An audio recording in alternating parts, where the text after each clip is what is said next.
Good wheelchair accessible, meaning you can enter the theater through the center row of doors directly beneath the brass eagle.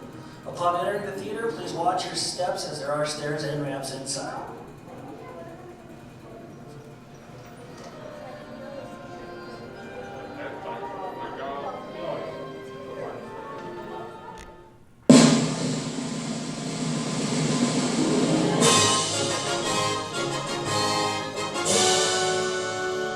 Ladies and gentlemen, we welcome you to Great Moments with Mr. Lincoln.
This was the American dream, the prayer for the future. But that golden goal was not to be had without cost. The American way was not gained in a day. It was born in adversity, forged out of conflict, perfected and proven only after long experience and trial. In all of history, no man was dedicated to this dream more than the 16th President of these United States, Abraham Lincoln. Here in his own words is what he once wrote about himself. For at that time, very few people outside Illinois knew very much about this man from the prairie. I was born February 12th. 1809, in Hardin County, Kentucky. My father removed from Kentucky to what is now Spencer County, Indiana, in my 8th year. It was a wild region, with many bears and other wild animals still in the woods. There I grew up. I was large for my age, and had an axe put into my hands at once, and from that to my 23rd year, was almost constantly handling that most useful instrument. I think that the aggregate of all my schooling did not amount to 1 year. At 21, I came to Illinois. Thought of trying to study law. Rather thought I could not succeed at that without better education. I borrowed some law books, took them home, and went at it in good earnest. In 1854, the law profession had almost superseded the thought of politics in my mind, when the repeal of the Missouri Compromise aroused me as I had never been before. What I have done since then is pretty well known. If any personal description of me is thought desirable, it may be said I am in height, 6 feet 4 inches. Nearly, lean in flesh, weighing on an average of 180 pounds, dark complexion, with coarse black hair and gray eyes, and no other marks or brands recollected. Yours very truly, A. Lincoln. Abraham Lincoln became president faced with the terrible threat of civil war, a thing he dreaded, yet a calamity he was prepared to meet if he must. Without union, the Constitution is only a piece of paper. I know there is a God, and that he hates injustice and slavery. I see the storm coming, I know his hand is in it. If he has a place, work for me. And I think he has. I believe I'm ready. And with God's help, I shall not fail.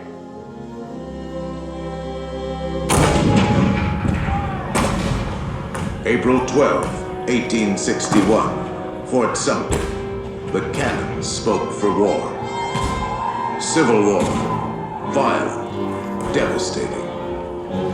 Now had come the reckoning, the supreme test that would decide whether a republic founded on liberty could survive the terrible strife of men's passions.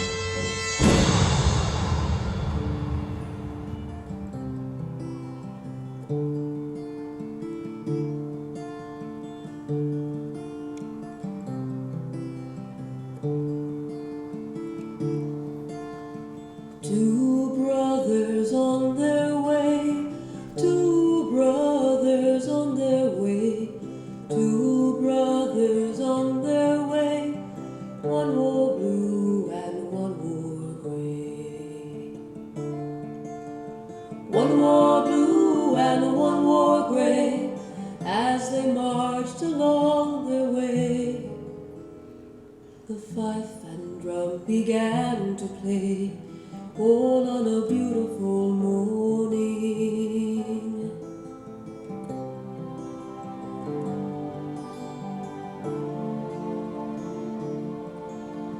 One was gentle, one was kind. One was gentle, one was kind. One came home, one stayed behind. A cannonball don't pay no mind. A cannonball don't pay no mind if you're gentle or if you're kind. It don't think of the folks behind, all on a beautiful morning, all on a beautiful morning.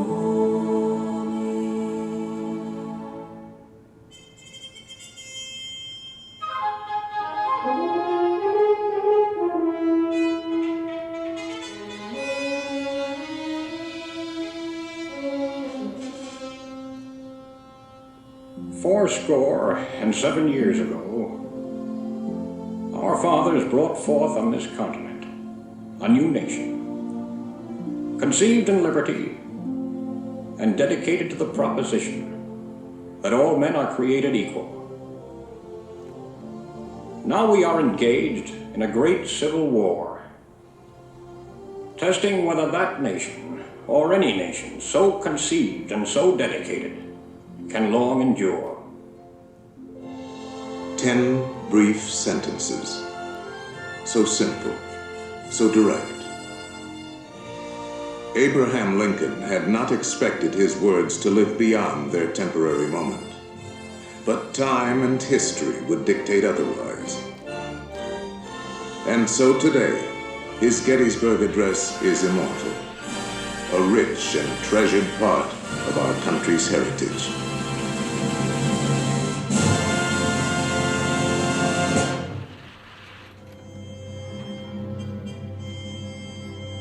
We pay tribute here not to a man who lived a century ago, but to an individual who lives today in the hearts of all freedom-loving people. His prophetic words are as valid for our time as they were for his. And now, the skills of the sculptor and the talents of the artist will let us relive great moments with Mr. Lincoln.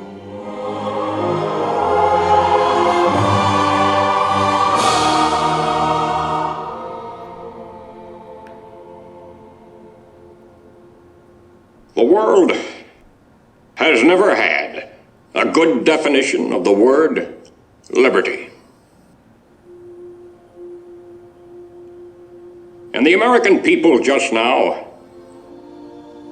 are much in want of one. We all declare for liberty, but in using the same word, we do not all mean the same thing. What constitutes the bulwark of our liberty and independence? It is not our frowning battlements, our bristling seacoasts. These are not our reliance against tyranny. Our reliance is in the love of liberty, which God has planted in our bosoms. Our defense is in the preservation of the spirit which prizes liberty as the heritage of all men, in all lands, everywhere.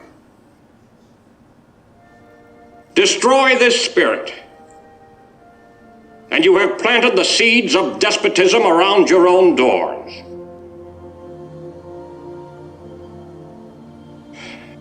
At what point shall we expect the approach of danger? By what means shall we fortify against it? Shall we expect some transatlantic military giant to step the ocean and crush us with a blow? Never. All the armies of Europe, Asia, and Africa combined could not by force take a drink from the Ohio or make a track on the Blue Ridge in a trial of 1,000 years. At what point, then, is the approach of danger to be expected? I answer, if it ever reach us, it must spring from amongst us. It cannot come from abroad. If destruction be our lot, we ourselves must be its author and finisher. As a nation of free men, we must live through all times, or die by suicide. Neither let us be slandered from our duty by false accusations against us, nor frightened from it by the menaces of destruction to the government, nor of dungeons to ourselves. Let us have faith that right makes might. And in that faith, let us to the end dare to do our duty as we understand it.